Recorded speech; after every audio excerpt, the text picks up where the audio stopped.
오늘 주신 말씀은 시편 83편 1절로 18절 말씀입니다.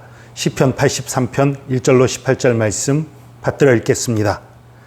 하나님이여 침묵하지 마소서. 하나님이여 잠잠하지 마시고 조용하지 마소서. 무릇 주의 원수들이 떠들며 주를 미워하는 자들이 머리를 들었나이다. 그들이 주의 백성을 치려하여 간계를 꾀하며 주께서 숨기신 자를 치려고 서로 의논하여 말하기를 가서 그들을 멸하여 다시 나라가 되지 못하게 하여 이스라엘의 이름으로 다시는 기억되지 못하게 하자 하나이다. 그들이 한 마음으로 의논하고 주를 대적하여 서로 동맹하니 곧 에돔의 장막과 이스마엘인과 모압과 하갈인이며 그발과 암몬과 아말렉이며 블레셋과 두로 사람이요 아수르도 그들과 연합하여 롯 자손의 도움이 되었나이다. 주는 미디안인에게 행하신 것 같이 기손 시내에서 시스라와 야빈에게 행하신 것 같이 그들에게도 행하소서. 그들은 엔돌에서 패망하여 땅에 거름이 되었나이다. 그들의 귀인들이 오렙과 스앱 같게 하시며 그들의 모든 고관들은 세바와 살문나와 같게 하소서. 그들이 말하기를 우리가 하나님의 목장을 우리의 소유로 취하자 하였나이다. 나의 하나님이여 그들이 굴러가는 건불 같게 하시며 바람에 날리는 지푸라기 같게 하소서. 살림을 사르는 불과 산에 붙는 불길같이 주의 광풍으로 그들을 쫓으시며 주의 폭풍으로 그들을 두렵게 하소서. 여호와여 그들의 얼굴에 수치가 가득하게 하사 그들이 주의 이름을 찾게 하소서. 그들로 수치를 당하여 영원히 놀라게 하시며 낭패와 멸망을 당하게 하사 여호와라 이름하신 주만 온 세계의 지존자로 알게 하소서. 아멘. 하나님이여 침묵하지 마소서. 하나님이여 잠잠하지 마소서. 조용하지 마소서. 무릇 주의 원수들이 떠들며 주의 미워하는 자들이 머리를 들었나이다. 오늘 시편은 하나님 원수들을 잠잠하게 만들어 주시옵소서. 그들을 멸망시켜 주시옵소서. 그들을 한마디로 박살내 주십시오. 이렇게 지금 얘기하고 있는 거예요. 특별히 여기 중간에 이제 몇몇 사람의 이름이 등장을 하는데요. 먼저 사람 전에 이제 나라와 민족들이 나오죠. 에돔, 이스마엘, 암몬, 아말렉, 블레셋, 두로, 아수르 다 이거 이스라엘 주변에 있던 나라들이고 이 나라들은 이스라엘을 괴롭혔던 나라들이에요. 그리고 또 이제 이름이 등장합니다. 시스라와 야빈. 시스라와 야빈은 그 사사시대 드보라와 바락을 통해서 그 멸망당했던 그런 왕이에요. 가나안 왕인데 그 사사기 4장에 보면 자세히 나옵니다. 그리고 그 11절에 오렙과 스앱이라는 사람이 나와요. 이 오렙과 스앱은 기드온 때에 기드온 사사에게 죽임을 당한 미디안 족속의 두 방백이에요.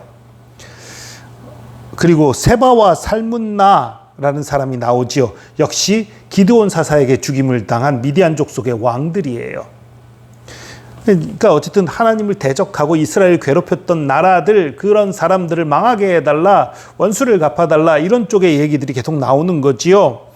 그리고 이제 13절 보니까 나의 하나님이여 그들이, 그러니까 하나님을 대적하고 이스라엘을 대적하는 자들이 건불 같게 하시며, 이 건불이라고 굴러가는 건불 같게 하시며, 번역을 굴러가는 건불이라고 번역했는데 약간의 의역입니다. 원어상으로는 그냥 수레바퀴예요. 그러니까 수레바퀴 같게 했다는 게 굴러간다는 의미예요. 실제로 수레바퀴를 뜻하는 게 아니라 바람에 날리면 어떤 먼지나 뭐 이런 게 굴러가는 듯이 이렇게 가는 경우 있잖아요. 그런 걸 묘사하는 거예요. 그러니까 굴러가는 건불 같게, 적절한 의역인 것 같아요. 그리고 바람에 날리는 지푸라기 같게 하소서. 살림을 사르는 불과 산에 붙는 불길같이 광풍으로 그들을 쫓으시며 주의 폭풍으로 그들을 두렵게 하소서. 그런데 여기까지 읽을 때에 어떤 분들은 마음에 좀 불편한 분들 혹은 의문이 드는 분들이 있을 거예요. 아, 원수를 계속 갚고 적들을 멸해달라고 지금 기도하고 있구나. 그런데 예수님은 원수를 사랑하라고 했는데 원수를 사랑하는 말씀과 여기서 원수를 갚아달라는 것, 적들을 멸해달라는 이 기도와 이 사이에서 우리는 어떻게 해야 되지? 이런 의문이 드는 분들도 좀 있을지 모르겠어요. 여러분, 원수를 사랑하라는 것은요, 인격을 향한 것입니다. 예수 그리스도께서 십자가를 지시고 구원하신 것이 인격체를 향한 것입니까? 비인격체를 향한 것입니까? 인격체인 사람들, 인격체인 한 사람 한 사람들을 위한 거예요. 근데 여러분, 우리가 여기서 하나 속기 쉬운 것이 있는데요. 수많은 사람들이 모이면 대중, 민중 뭐 이렇게 될 수 있죠. 여러분, 대중이 인격체인가요? 민중이 인격체인가요? 아닙니다. 같은 맥락에서 나라가 인격체인가요? 나라는 인격체가 아니에요. 수많은 인격체들이 모여서 나라를 만들었지만 일단 나라가 되면 그때는 그것이 인격으로 작동하지 않습니다. 힘의 논리와 경제의 논리와 여러 가지 다른 그 논리로 작동하게 되지 인격으로서 작동하는 게 아니에요. 우리가 원수를 사랑하고 끊임없이 용서할 대상은 인격체인 사람입니다. 나라가 아니에요. 어떤 집단, 어떤 단체가 아닙니다. 단체나 집단에 대해서는 얘기가 좀 달라요. 물론 단체나 집단에 대해서도 우리가 용서할 수 있어요. 용서가 필요해요. 그러나 단체와 집단은 그 단체와 집단으로 수많은 사람을 파괴할 수 있고 또 하나님의 나라를 파괴할 수 있는 존재이기 때문에 거기에 대해서는 우리가 하나님께 호소할 수 있는 거예요. 원수를 갚아달라고 호소할 수도 있고 그들을 멸망시켜달라고 호소할 수도 있고 하나님을 대적하여 일어난 나라, 하나님을 대적하여 일어난 단체나 하나님을 대적하여 일어난 사상들을 멸망시켜달라고 우리가 얼마든지 기도할 수 있는 것입니다. 폭력적인 집단, 사악한 집단에 대해서는 우리가 얼마든지 멸망시켜달라고 기도할 수 있는 거예요. 다만 그곳에 속한 한 사람 한 사람들을 구원해달라고 또 기도할 수는 있겠지요. 그런 거예요. 원수를 사랑하라는 말씀 속에서도 이것은 우리가 구별을 할 수 있어야 돼요.